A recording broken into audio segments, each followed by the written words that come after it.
오늘 사도행전 본문 말씀은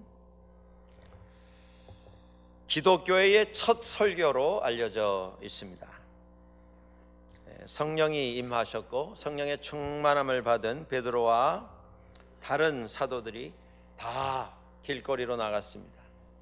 오순절 큰 명절을 맞아서 예루살렘을 가득 메꾸었던 천지 사방에서 온 사람들 앞에서 그들은 담대히 외쳤습니다. 그것이 기독교의 첫 설교였습니다. 목회의 사역에 두 기둥이 있다, 이렇게 말합니다. 목회 사역의 두 기둥은 말씀 그리고 성례전입니다. 그래서 목회를 말할 때에 The Ministry of Words and Sacraments 라고 말합니다. 하나님의 말씀을 선포하는 것, 가르치는 것, 그리고 하나님께서 예수 그리스도를 통하여 우리에게 이것을 행하라 명하신 세례식과 성찬식을 집례하는 것, 이것이 예배의 큰 두 가지 기둥이 되고 있습니다. 이것을 구태히 우리가 한번 반을 갈라서 구약의 예배와 신약의 예배로 구분을 해서 말해 볼 수 있다면, 구약의 예배는 예전, 예식 위주의 그러한 예배였습니다. 제물을 준비해서 하나님 앞에 올려드리는 제사, 그것에 관련된 여러 가지 예식이 주를 이루는 그러한 예배였습니다. 반면에 신약의 예배는 말씀을 전하는 설교, 그것이 위주가 된 이런 예배로 우리들에게 전해지고 있습니다. 우리가 이렇게 신약과 구약을 구분은 했습니다만은, 그러면 이 예배의, 목회의 두 기둥을 이루는 말씀과 성례전 가운데 어느 것이 더 중요한가 라고 묻는다면, 그 질문은 사실 어리석은 질문이 되어버리고 말 것입니다. 아이들 보고 꼭 어머니가 더 좋으냐, 아버지가 더 좋으냐라고 묻는 이런 어리석은 질문과 똑같은 것이 될 것입니다. 말씀과 성례전은 둘 다 중요합니다. 둘 다 똑같이 필요한 것입니다. 그래도 둘 다 중요하지만, 그래도 우선적으로 우리가 선택해야 할 것이 무엇인가, 말씀이냐 성례전이냐 라고 묻는다면 답은 이것입니다. 둘 다 우선되어야 합니다. 중요합니다. 필요한 것입니다. 사도행전에 많은 설교가 등장을 합니다. 숫자로 적어놓은 이런 분석에 의하면 사도행전에는 베드로, 야고보, 또 우리가 잘 아는 사도 바울의, 그리고 유명한 스데반 집사의 설교, 이런 설교들이 담겨져 있습니다. 사도행전이 28장으로 되어 있는데, 분량으로 따지면 이 25편의 사도행전에 등장하는 설교가 사도행전 전체의 한 25%, 4분의 1을 차지하고 있습니다. 그렇습니다. 첫 세기, 1세기 기독교회는 말씀 전하는 일에 집중했었습니다. 설교를 통해서 말씀을 전했습니다. 그러면 설교란 무엇이냐, 이렇게 이야기를 해보실 수 있을 것입니다. 설교는 예수 그리스도의 복음을 전달하는 것입니다. 설교는 예수 그리스도의 복음을 설명하는 것입니다. 복음을 알지 못하는 사람에게 설득하여서 복음이 무엇인가를 알도록 설명해서 전하는 것이고, 변론해서 전하는 것입니다. 전달하는 것이고, 설명하는 것이고, 설득하는 것이고, 변론하는 것입니다. 그런데 설교를 규정하는 가장 중요한 요소가 있습니다. 그것은 선포하는 것이다 라고 하는 점입니다. 말씀을 전했을 때에 듣는 사람이 거부할 수 있습니다. 반대할 수 있습니다. 오히려 말씀을 들어서 더 저항하고, 오히려 말씀을 방해하는, 핍박하는 이런 행동을 할 수 있습니다. 말씀을 전했는데 몇 사람이 그 말씀을 듣고 받아들였는가, 그것에 의해서 전해진 말씀이 능력이 있었는가 없었는가가 결정되는 것은 아니라는 말씀입니다. 하나님 말씀을 전하는 것에 제일 중요한 요소가 이것입니다. 선포. 예수님께서 가장 먼저 선포하신 말씀의 내용이 무엇이었습니까? 회개하라, 천국이 가까웠다. 그 말씀 듣고 온 세상이 다 뒤집어지고 모든 사람이 옷을 찢고 죄를 뒤집어 쓰고 회개하고 돌아왔습니까? 그렇지 않았습니다. 어떤 사람은 듣고 삶이 변했으나 어떤 사람은 들은 채도 안 했고 어떤 사람은 오히려 반대하고 저항하고 끝내는 예수 그리스도를 잡아 죽이지 않았습니까?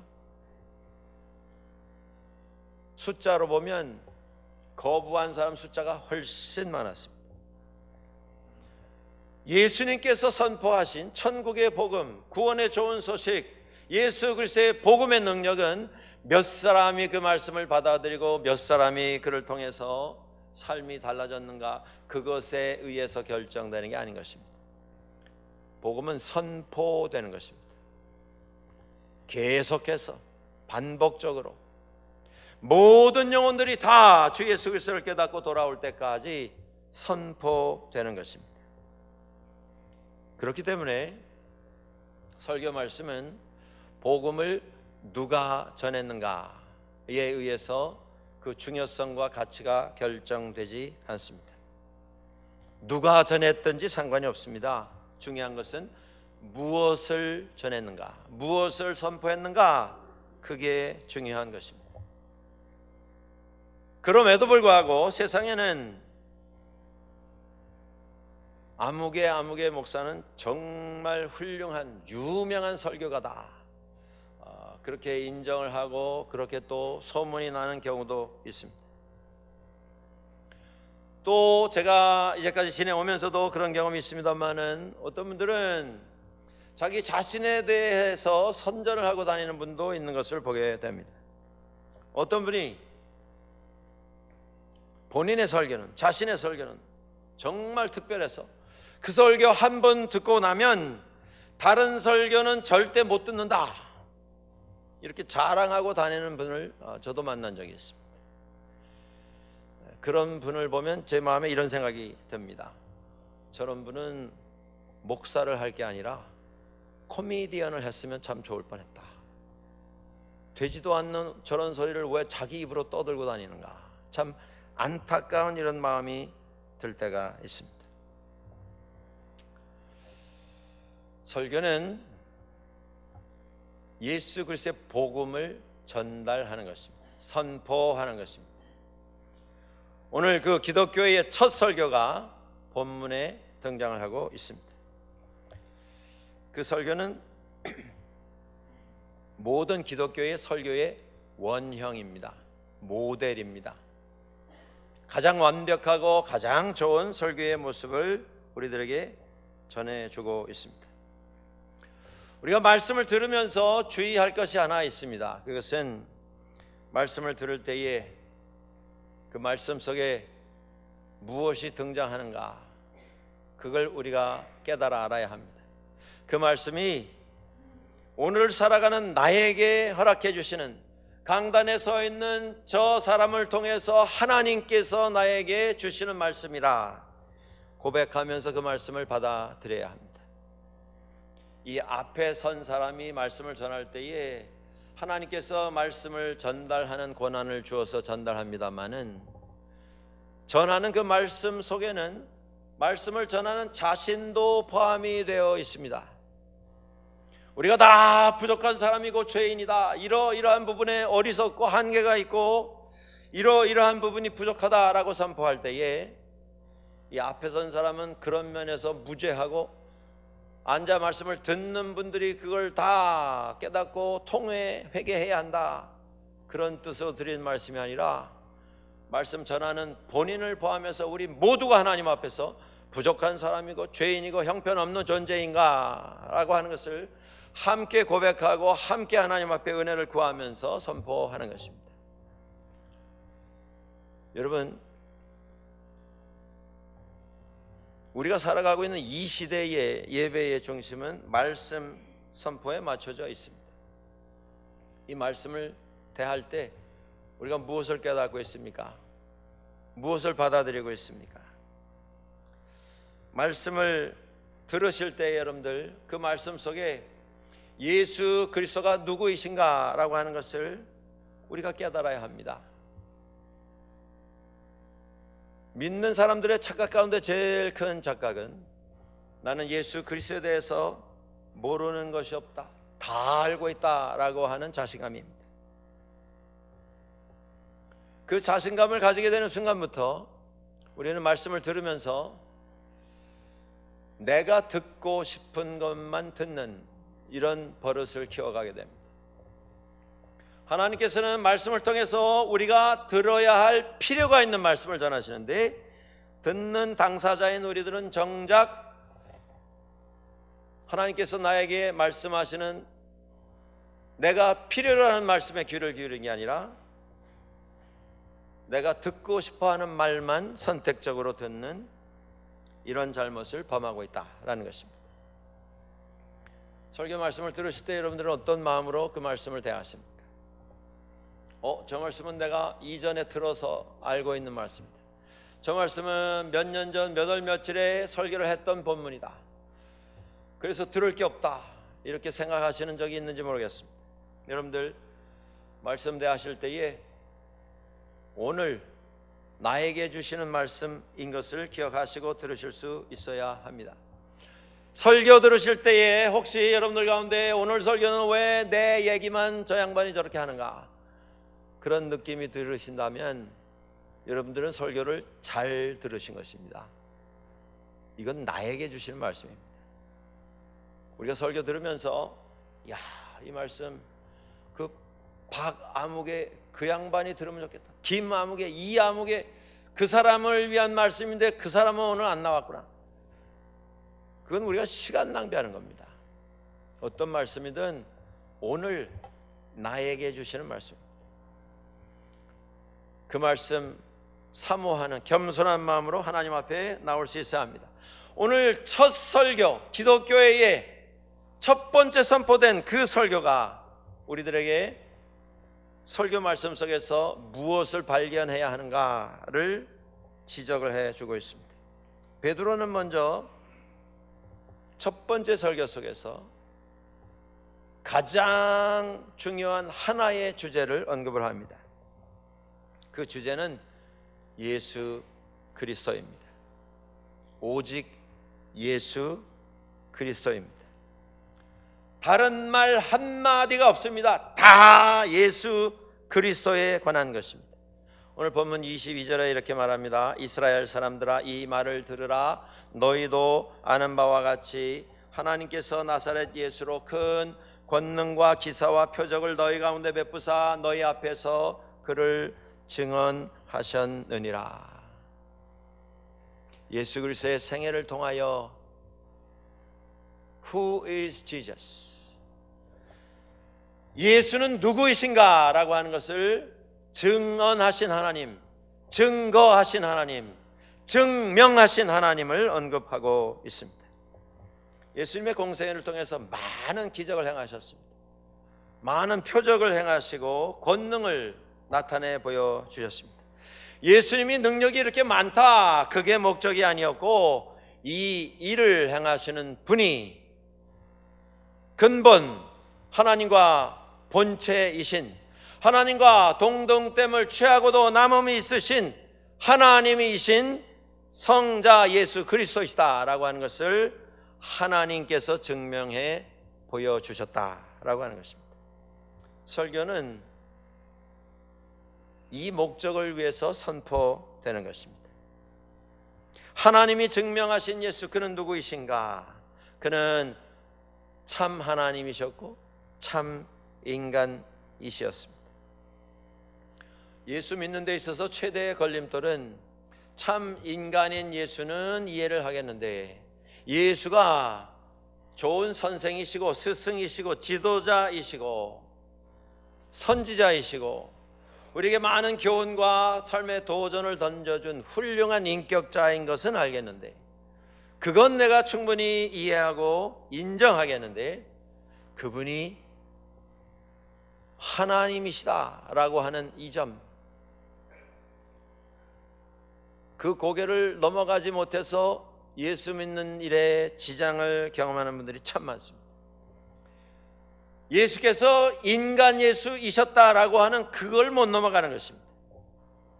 설교는 그것을 넘어갈 수 있도록 안내하고 설명하고 설득하고 선포하는 것이 목적입니다. 예수가 어떻게 하나님이 되시는가? 인간의 이론으로 논리로 증명하는 것이 아니라 하나님께서 증명하신 것을 설명할 뿐입니다.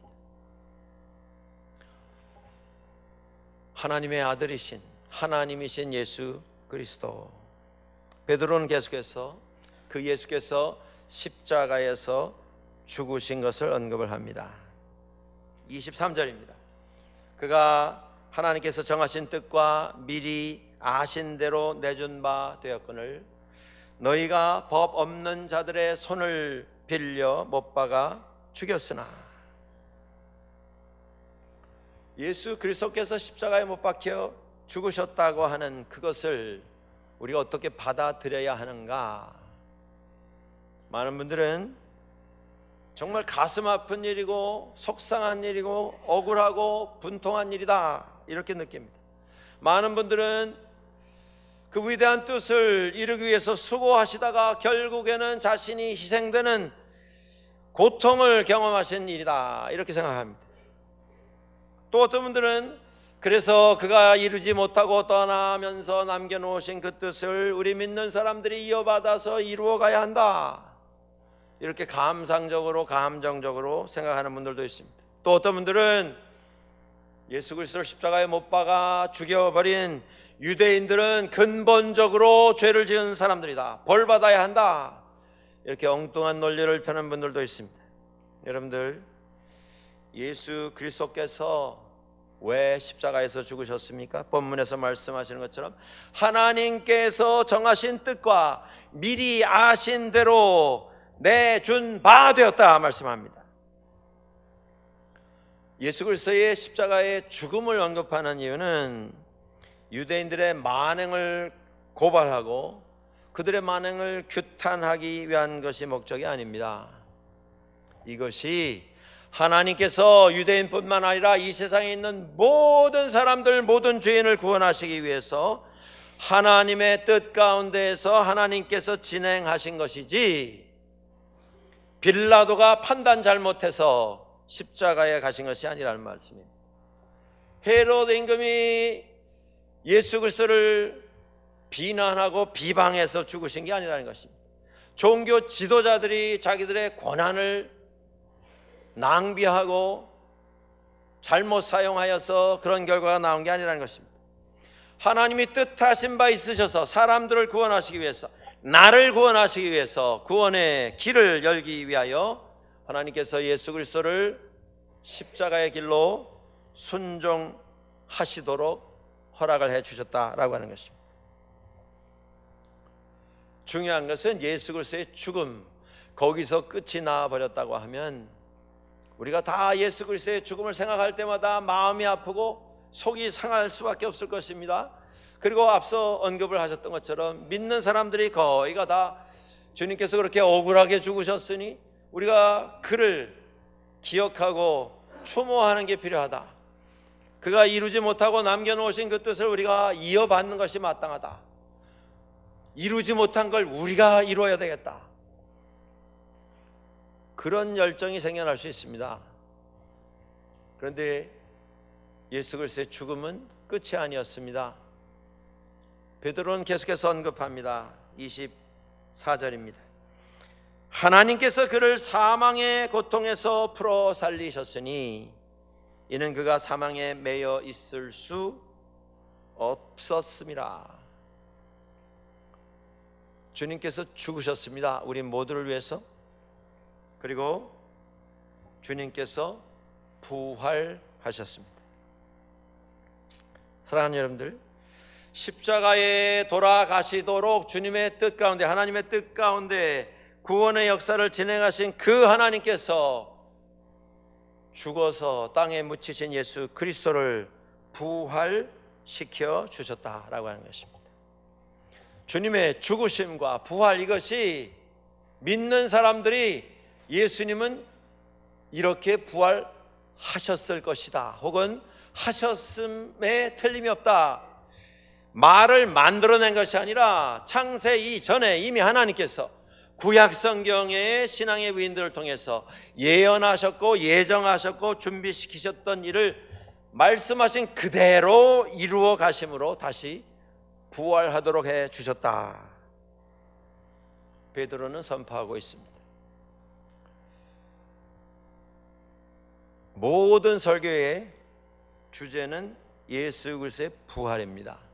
모든 설교의 목적은 예수 그리스도의 부활을 증거하는 것입니다. 다윗의 시를 통해서 시편 16편과 시편 110편이 오늘 본문에 인용이 되고 있습니다. 예수 그리스도의 삶, 예수 그리스도의 죽으심, 그리고 부활, 그리고 승천, 그리고 재림에 대해서 언급이 되고 있습니다. 이 모든 것을 하나님께서 준비하시고 하나님께서 진행을 하셨다라고 선포하고 있습니다. 사랑하는 여러분들, 기독교 신앙에 있어서 가장 중요한 것이 예수 그리스도의 부활 사건입니다. 십자가가 의미가 있는 것은 예수 그리스도의 부활 때문입니다. 부활이란 무엇입니까? 죽은 사람이 새 몸을 입고 다시 살아나는 것입니다. 그런데 부활의 조건이 하나 있습니다.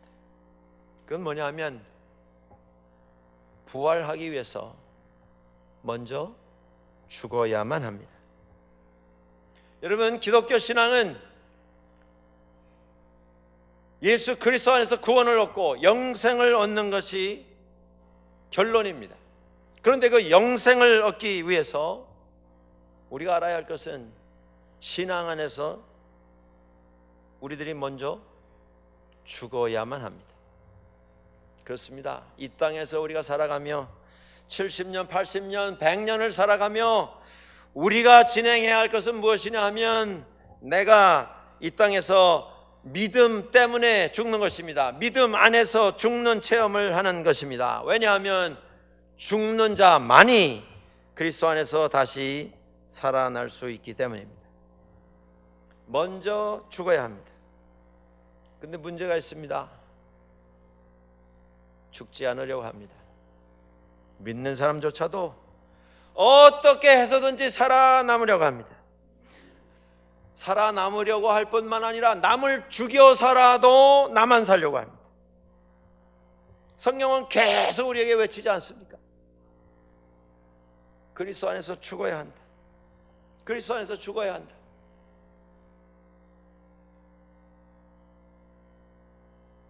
믿음의 결론이 부활이라는 말씀을 드렸습니다. 부활은 우리가 다 원하는 것이 아닙니까? 그런데 어느 신학자의 지적처럼 부활은 다 원하는데 아무도 죽으려고 하지는 않습니다.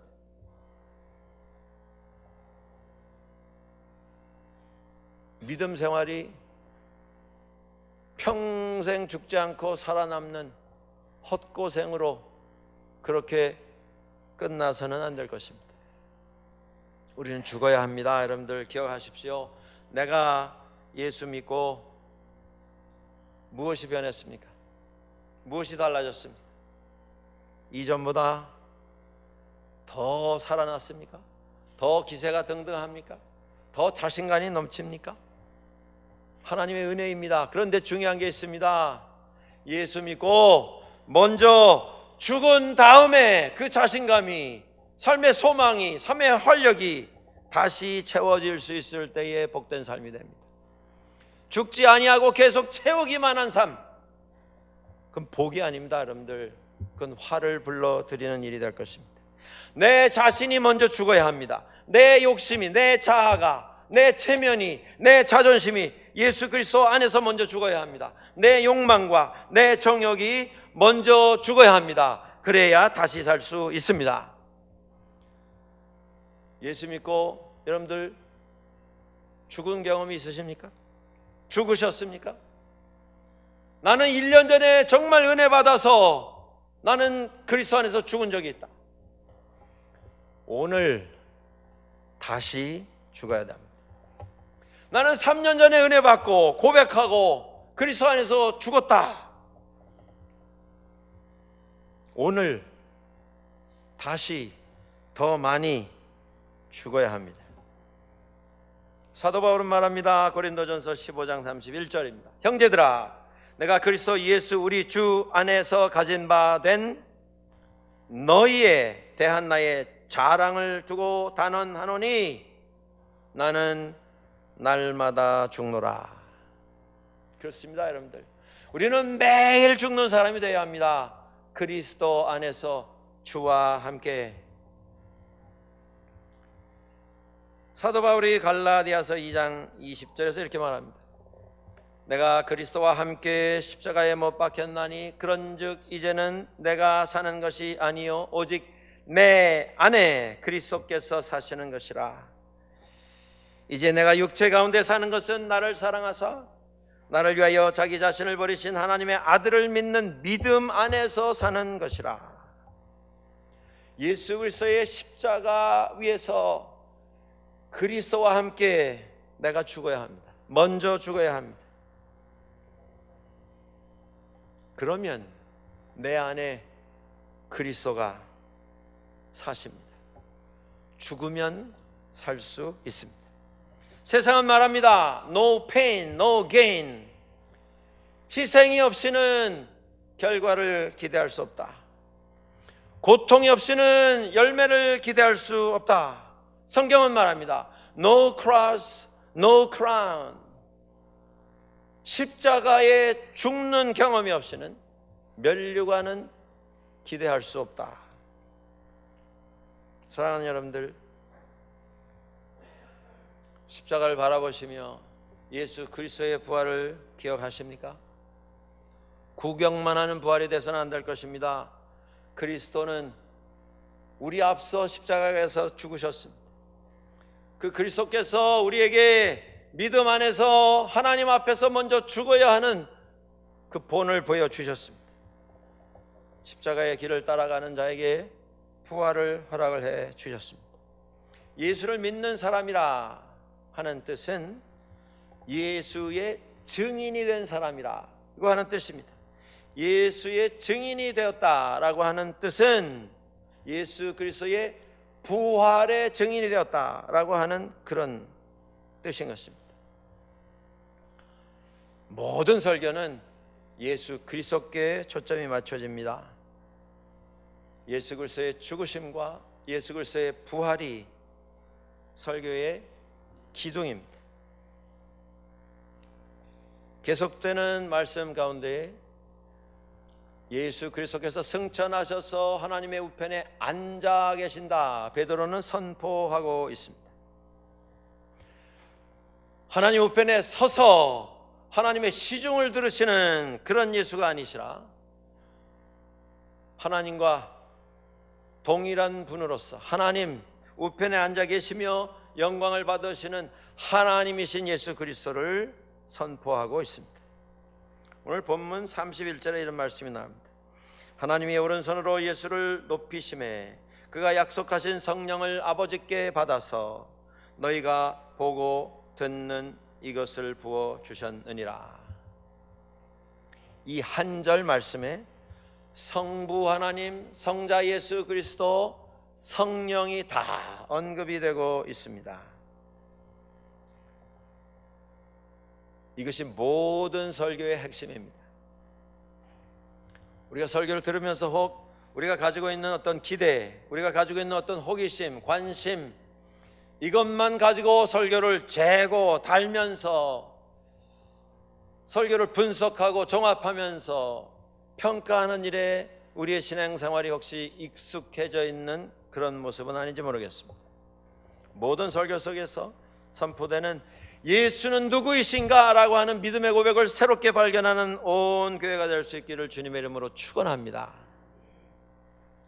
주님은 우리를 위해서 죽으셨을 뿐만 아니라 다시 부활하셨고, 주 예수 그리스도와 함께 십자가에서 죄를 깨닫고 죽는 자만이 그리스도의 은혜 속에서 부활을 체험할 것이라고 하는 고백 속에 주님과 함께 죽고 주님과 함께 다시 살아나는 체험을 가져야겠다라고 하는 그 깨달음을 설교를 들을 때마다 우리는 마음에 새길 수 있어야 한다고 하는 것입니다. 그러니 오늘은 왜 자꾸 내 얘기를 누가 가서 내 얘기를 해가지고 저 얘기가 자꾸 나오는가 라고 느끼신다면 여러분들 설교를 잘 들으신 것입니다. 우리는 설교를 들을 때마다 그런 깨달음을 가져야 합니다. 살려고 할 게 아니라 내가 다시 죽어야 하겠구나, 그 깨달음을 가지는 것이 설교를 듣는 목적인 것입니다. 사람들이 베드로와 사도들의 선포하는 그 말씀을 들으면서 이렇게 조롱했습니다. 저들이 대낮부터 술에 취해서 지금 주정을 하는구나, 헛소리를 하는구나, 횡설수설 알지도 못하는 소리를 쏟아내놓고 있구나. 베드로가 그 수많은 사람들 앞에 나가서 대낮에 다 경건한 유대인들이 지금 성전에 예배하러 올라왔는데 그들 앞에서 목숨을 잃을 것을 두려워하지 아니하고 외칠 수 있었던 이유가 무엇입니까? 하나님께서 약속하신 성령님을 예수 그리스도께서 받아서 우리에게 보내주심으로 이 모든 일을 우리가 행하고 있다 선포를 하였습니다. 이 모든 일을 이루신 분이 하나님이시고 우리가 그 일을 하는 이유가 성령 충만함이다 증거하고 있습니다.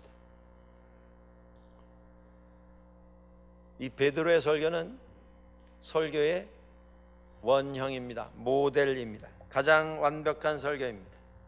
여러분들 이 설교 안에 무슨 세상 얘기가 한마디도 나오지 않습니다. 정치, 철학, 경제, 문학, 그 흔한 유머도 한마디 등장하지 않습니다. 그러나 말씀에 근거하여, 성경 말씀에 근거하여 말씀을 선포하고 있습니다. 성령과 함께 말씀이 선포되고 있습니다. 사랑하는 여러분들, 모일 때마다 이것을 우리가 발견하고 이것을 우리가 깨달을 수 있어야 합니다. 그러기 위해서는 모일 때마다 우리는 기도하고 모여야 합니다. 베드로에게 능력이 전달된 것이 성령이 임하심으로 가능했었던 것처럼 깨달음을 가지고 수많은 사람들 앞에 나가서 담대히 말씀을 증거할 수 있었던 것처럼 우리도 모일 때마다 말씀에 대한 목마름을 가지고 기대함을 가지고 하나님 앞에서 성령 충만함을 구하며 말씀 앞에 나올 수 있어야 합니다. 어떠한 모습으로 말씀 앞에 나오셨습니까? 어떠한 모습으로 주일마다 말씀을 우리는 받아들이고 있습니까? 오늘 본문 제일 마지막 절 36절에 이런 말씀이 나옵니다. 그런즉 이스라엘 온 집은 확실히 알지니 너희가 십자가에 못 박은 이 예수를 하나님이 주와 그리스도가 되게 하셨느니라. 설교의 결론이 이것입니다. 예수는 우리의 주시요 그리스도이시다. 주라고 하는 말은 주인이라는 말씀입니다. 주라고 하는 말은 나의 왕, 임금, 나의 모든 것을 주관하시는 분이라고 하는 그런 고백입니다. 그리스도라고 하는 고백은, 그리스도는 헬라어 크리스토스에서 온 말입니다. 예수 그리스도 하면 예수님이 이름을 이야기할 때 Jesus, 예수가 이름이고 그리스도, 크라이스트가 예수님의 성씨인가 이렇게 생각하는 분도 있습니다만 그게 아니라 예수는 그리스도이시다 라고 하는 고백입니다. 그 말은 곧 그리스도라고 하는 말, 크리스토스라고 하는 말은 히브리 말로는 메시아입니다. 우리 말로 바꾸면 구세주, 구주, 구원자라고 하는 말씀입니다.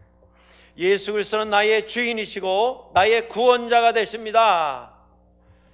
이게 설교의 결론입니다. 모든 설교의 결론입니다. 그 만남을 우리가 경험하면서 예배드리고 있습니까?